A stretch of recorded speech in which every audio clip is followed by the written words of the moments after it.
আজকের ভিডিওতে আমরা দেখে নেব বাংলার যুবসাথী প্রকল্পের আবেদনপত্র আপনারা কিভাবে পূরণ করবেন, সাথে আপনাদের কি কি ডকুমেন্টস বা নথি জমা দিতে হবে।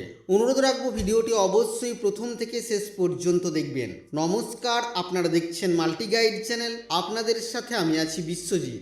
বাংলার যুবসাথী প্রকল্পের আবেদনপত্র আমাদের কাছে এসে গেছে, তো চলুন দেখে নিই ঠিক কিভাবে আমাদেরকে পূরণ করতে হবে। তো এখানে বলা হচ্ছে, দেখুন প্রথমেই বলছে ইংরেজি বড় হাতের অক্ষরে আপনাদেরকে পূরণ করতে হবে এই আবেদনপত্র, এবং প্রযোজ্য যেগুলোর ক্ষেত্রে সেগুলো আপনাকে টিকমার্ক দিতে হবে। আবেদনপত্রের প্রথমেই আমরা এখানে কালার পাসপোর্ট সাইজের ছবি এখানে চিটিয়ে দেব, এবং এই ছবির উপরের দিকে আমরা আমাদের সিগনেচার করে দেব। চলে আসব মূল আবেদনপত্রে, বাংলার যুবসাথী প্রকল্পের আবেদনপত্র। প্রথমেই এখানে দেখুন দুয়ারে সরকার রেজিস্ট্রেশন নাম্বার। এই আবেদনপত্র যেখান থেকে আপনারা সংগ্রহ করবেন সেখান থেকে আপনাদেরকে এই দুয়ারে সরকার রেজিস্ট্রেশন নাম্বার আপনাদের আবেদনপত্রেই দিয়ে দেওয়া হবে। তার নিচে এখানে দিতে হবে আধার নাম্বার, আর আধার নাম্বার দেওয়ার পর এখানে উপভোক্তার নাম অর্থাৎ আবেদনকারী যিনি তার নিজের নাম এখানে দিতে হবে। মাধ্যমিক বা সমমানের পরীক্ষা অনুযায়ী যে নাম সেই নাম দিতে হবে। আবেদনকারীর মোবাইল নাম্বার যেটা ব্যাংক অ্যাকাউন্টের সাথে যুক্ত থাকতে হবে। নিচে ইমেল আইডি যদি আপনাদের থাকে সেটা আপনারা এখানে দিয়ে দেবেন। তার নিচে এখানে আপনারা জেন্ডার সিলেক্ট করবেন, পুরুষ মহিলা নাকি অন্যান্য সেটা আপনারা সিলেক্ট করবেন। ঠিক তার নিচে জন্ম তারিখ, প্রথমে তারিখ, তারপর মাস এবং তারপরে বছর দিয়ে দেবেন।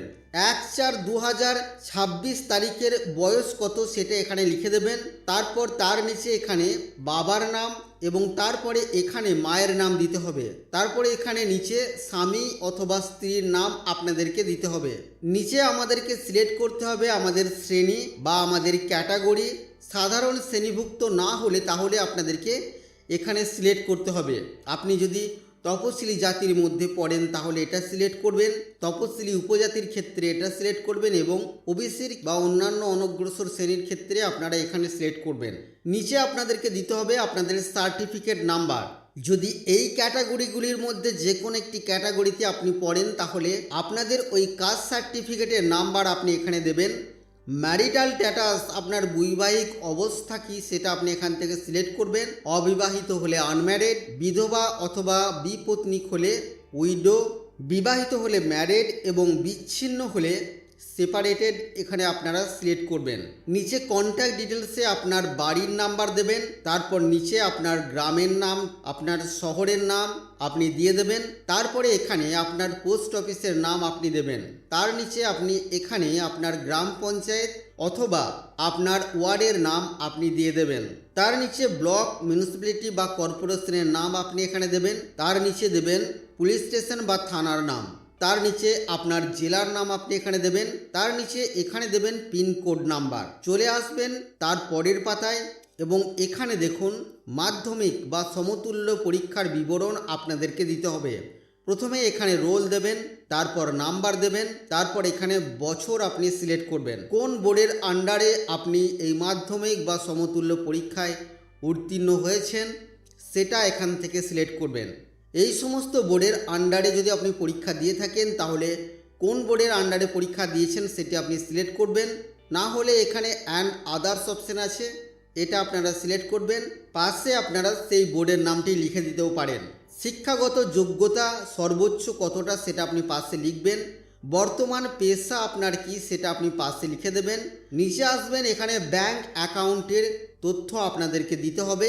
আপনাদের ব্যাংক অ্যাকাউন্টের সাথে যেন অবশ্যই আধার যুক্ত থাকে। নিচে এখানে আপনাদের ব্যাংকের নাম, আপনার ব্যাংকের শাখার নাম দেবেন তার নিচে। তারপর এখানে আপনার ব্যাংক অ্যাকাউন্টের নাম্বার, ব্যাংক অ্যাকাউন্টের আইএফএসসি কোড, অন্য কোনো সরকারি সাহায্য পান কিনা, রাজ্য সরকার প্রদত্ত শিক্ষাগত সুবিধা বা বৃত্তি ছাড়া সেটা আপনি হ্যাঁ অথবা না এখানে টিকমার্ক দিয়ে জানিয়ে দেবেন। যদি পান আপনারা কোনো সুবিধা তাহলে তার বিস্তারিত বিবরণ এখানে দিয়ে দেবেন। সংযুক্ত নথিপত্রের তালিকা স্বপ্রত্যায়িত প্রতিলিপি অর্থাৎ জেরক্স কপি আপনাদেরকে দিতে হবে। অনুগ্রহ করে উপযুক্ত বক্সে টিক দিতে হবে আপনাদেরকে। যেমন কি কি ডকুমেন্টস সেখানে দিতে হবে দেখুন, মাধ্যমিক বা সমতুল্য পরীক্ষার অ্যাডমিট কার্ডের জেরক্স কপি আপনাদেরকে দিতে হবে। মাধ্যমিক বা সমতুল্য পরীক্ষার মার্কশিট অথবা শিক্ষাগত যোগ্যতার সার্টিফিকেটের কপি আপনাদেরকে দিতে হবে, আপনাদের আধার কার্ডের কপি দিতে হবে এবং ভোটার আইডি কার্ডের কপিও দিতে হবে। ব্যাংক অ্যাকাউন্ট পাসবইয়ের প্রথম পাতার কপি আপনাদেরকে দিতে হবে। যদি আপনার ব্যাংক অ্যাকাউন্টের পাসবুক না থাকে সেক্ষেত্রে বাতিল চেক আপনি দিতে পারেন। আপনি যদি এসসি এসটি বা ওবিসি ক্যাটাগরির হয়ে থাকেন তাহলে তার সার্টিফিকেটের কপিও আপনাদেরকে দিতে হবে। যে সমস্ত কপি আপনারা দিচ্ছেন এই আবেদনপত্রের সাথে তার পাশে আপনারা টিকমার্ক দিয়ে দেবেন। নিচে এখানে সেলফ ডিক্লারেশন আছে, এটা আপনারা পড়ে নেবেন। তারপর চলে আসবেন নিচের দিকে, আবেদনের তারিখ এখানে দেবেন এবং আপনি এখানে আপনার নিজের সিগনেচার করে দেবেন।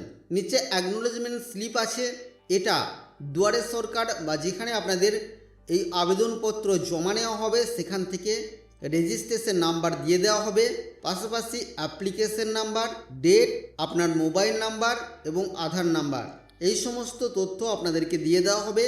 এই নিচের এই পোর্শনটি আপনাদেরকে কিন্তু কেটে দিয়ে দেওয়া হবে। তো বন্ধুরা, আজকের এই ভিডিওতে আমরা দেখে নিলাম বাংলার যুবসাথী প্রকল্পের আবেদনপত্র আপনারা ঠিক কিভাবে পূরণ করবেন, সাথে আপনাদের কি কি নথি জমা দিতে হবে। আশা করছি বন্ধুরা আজকের এই ভিডিও আপনাদের কাছে তথ্যমূলক।